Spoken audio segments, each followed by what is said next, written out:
Sementara jalur kereta api antara stasiun Gubuk dan juga stasiun Karangjati tepatnya di kilometer 32 kini sudah kembali dapat dilalui perjalanan kereta api. Sebelumnya jalur itu sempat ditutup total karena genangan air yang menutupi rel dan membahayakan perjalanan kereta. KAI Daob 4 sempat memberlakukan pembatasan kecepatan pada kereta api yang melintas. Namun saat ini manajer Humas KAI Daob 4 Semarang juga memastikan kereta sudah diperbolehkan melintas di jalur kereta api antara stasiun Gubuk dan juga stasiun Karangjati. Perlintasan rel kereta api pun sudah dapat dilalui kereta api dengan kecepatan normal. Kereta api antara stasiun Gubuk, stasiun Karangjati mulai hari Senin kemarin sudah bisa dilewati kembali oleh perjalanan kereta api dengan kecepatan yang normal. Sebelumnya jalur tersebut sempat tidak aman untuk dilewati oleh perjalanan kereta api dikarenakan terendam banjir. Informasi soal putusnya jalur Semarang Grobogan akibat banjir usai jebolnya Sungai Tuntang. Selengkapnya kita akan bergabung dengan jurnalis Kompas TV ada Gesi Lutfia dan juru kamera Dedi Setio dari Semarang, Jawa Tengah. Gesi, selamat siang.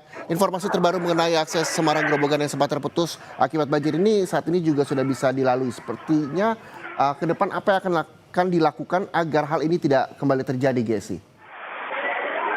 Ya, selamat siang Reza dan juga saudara. Memang hingga hari ini akses utama begitu jalan nasional dari Semarang menuju ke Grobogan dan juga sebaliknya ini lumpuh total karena beton jalanan ini terputus akibat tanggul Sungai Tuntang yang jebol.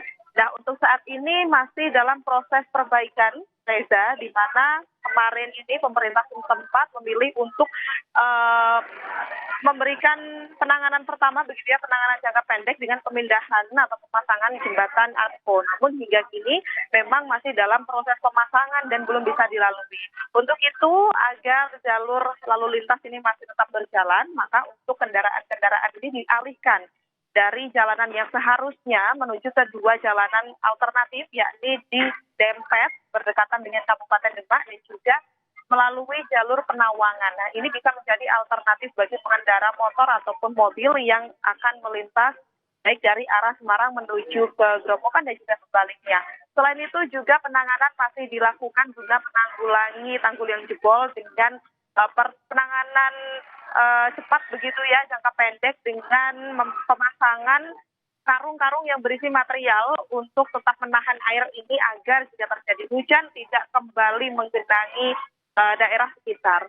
Namun hingga saat ini juga di jalanan ini, jalan utamanya hanya menyisakan bongkahan dari cor yang memang sudah hancur begitu jalanan dan juga lumpur-lumpur tebal.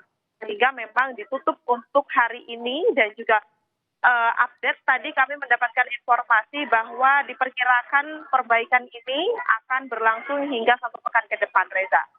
Oke, perbaikan akan berlangsung hingga 1 minggu ke depan. Lalu kita bagaimana dengan nasib tanggul Sungai Tuntang yang jebol ini? Kabarnya juga perbaikan juga telah dilakukan sejak kemarin. Bagaimana update-nya hingga siang ini, Jesse?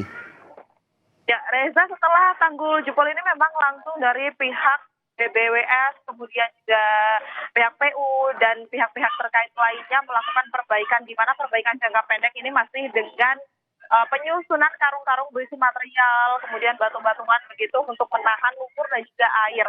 Namun hingga saat ini juga perbaikan jangka panjang masih terus diusahakan, di mana hal ini tidak hanya berdampak pada jalan nasional saja, Reza, namun juga beberapa waktu lalu lintasan kereta api atau rel ini di stasiun Gubuk dan juga stasiun Karangjati ini juga memang tergenang air dan membahayakan perjalanan kereta api, sehingga meski sempat ditutup kemarin hingga hari ini perjalanan kereta api ini sudah bisa kembali normal, di mana keberangkatan dan juga kereta tiba baik dari Semarang menuju Jawa Timur dan juga sebaliknya ini sudah bisa berjalan dengan normal hingga hari ini. Tentunya perbaikan masih diupayakan dan selain itu pihak-pihak terkait juga sudah melakukan koordinasi seperti dengan pihak BMKG terkait cuaca, kemudian juga terhadap pihak BBWS begitu ya terkait kondisi sungai agar peristiwa serupa ini bisa diantisipasi, Reza. Oke, jalur kereta api ini juga telah bisa dilalui, lalu juga tanggul Sungai Tuntang yang sempat jebol saat ini dalam proses perbaikan. Semoga tidak terjadi lagi dan bisa berdampak baik bagi masyarakat terkait dengan perbaikan ini. Terima kasih Jurnalis Kompas TV Gesi Lutfi melaporkan langsung dari Semarang, Jawa Tengah.